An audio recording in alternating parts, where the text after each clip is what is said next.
My name is Matthew, and today I'm going to tell you how Pelagix uses technology to kilo the oceans around us, which promotes aloha aina and restores world-class fisheries management back to Hawaii.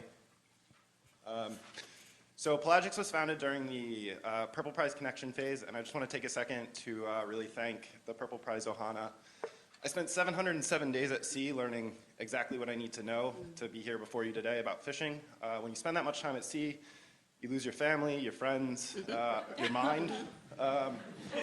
So I want to thank Purple Prize for really being an outlet for me to restore me to life on land. So during that time also, I was fortunate enough to meet two other very important people, Justin and Jake, and they helped me, whereas I can ID fish, they helped me teach a computer how to ID fish so I don't have to watch hours of footage, because that also makes you go crazy. We'd also like to thank our two cultural advisors, Kalani and Holly, who have helped us ground my ideas in Hawaiian values. So part of those 707 days that I spent out there was actually kind of required by the government. The government is mandated by law to send humans out to sea, specifically here in Hawaii. That's to monitor catches of turtles and whales, and also monitor quotas of big eye tuna and marlin.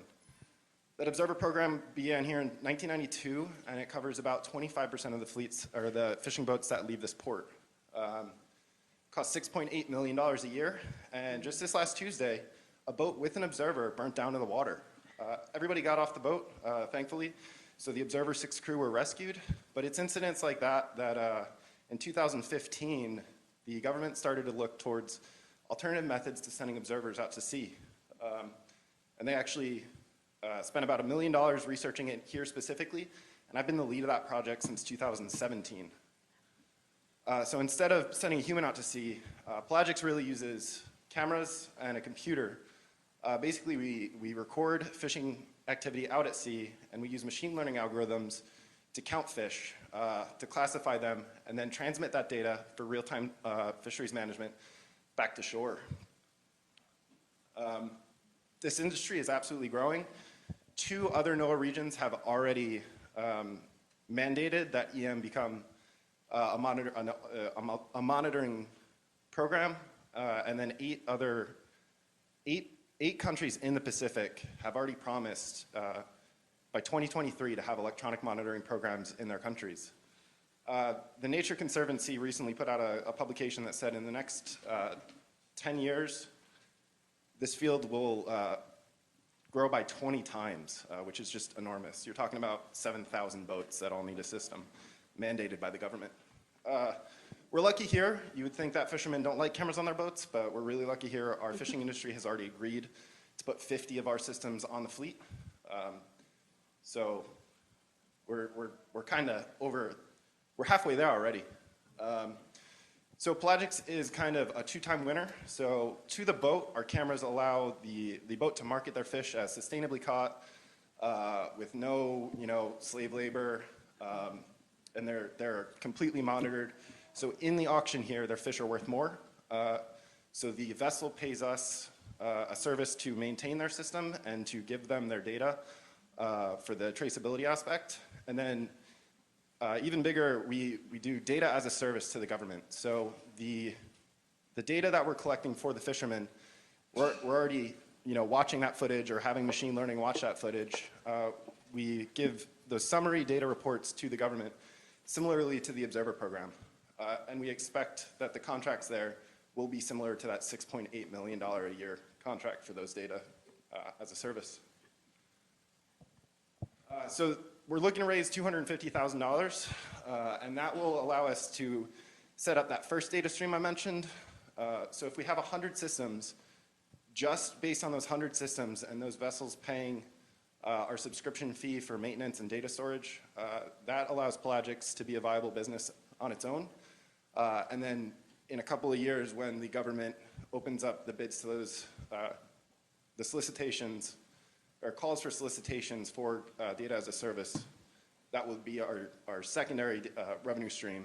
But the $250,000 will allow us to get there. So thank you very much. Please follow us on social media and feel free to email me.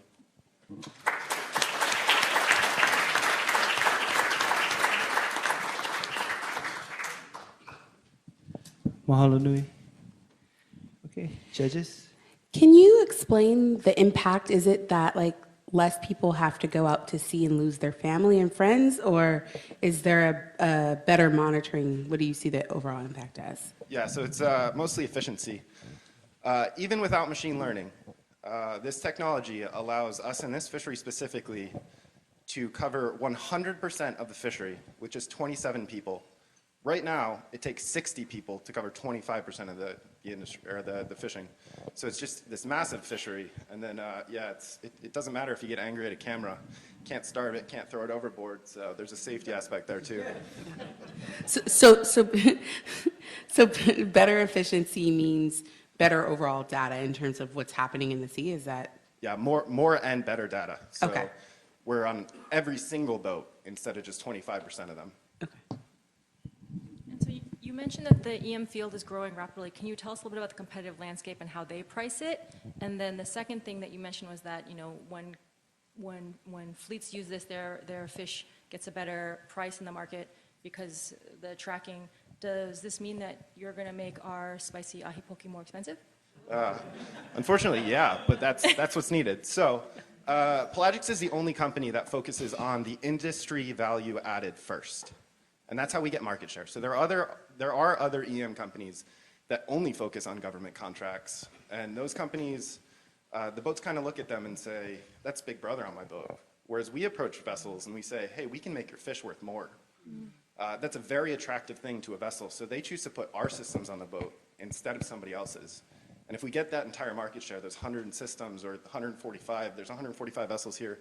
If we're on every single one of those boats before the government puts out that solicitation, boats aren't going to take our systems off to put somebody else's on.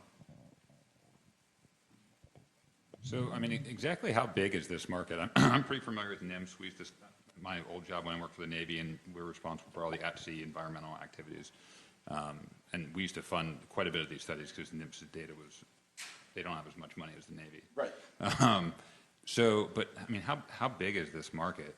I've always, my understanding was always it's kind of a niche area, but Electronic observing, fisheries observing is a niche. fisheries observing, yeah. Yeah, so the contract here is worth, the observing contract here for 25% coverage worth $6.8 million a year. That's a relatively small program. So in Alaska, you're talking about 500 observers or thousands of boats that all need electronic monitoring systems. And how many players are there in this space? Right now, there's 4 or 5. Okay. 2 of them have operated here and failed to get a foothold. I see. Great.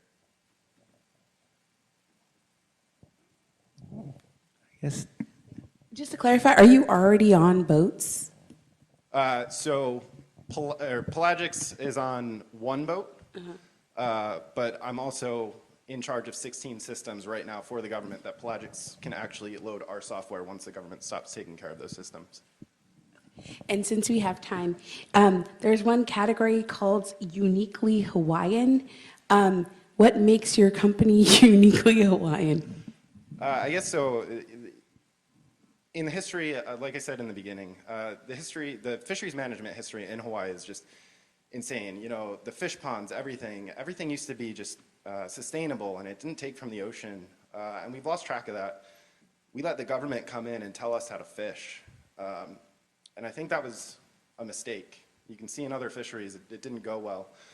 So by taking back and making our fishermen own that data and take pride in what they do and the value of their fish, that's getting back to those Hawaiian values and that culture that used to exist here. Awesome, bro. Mahalo. Thank you.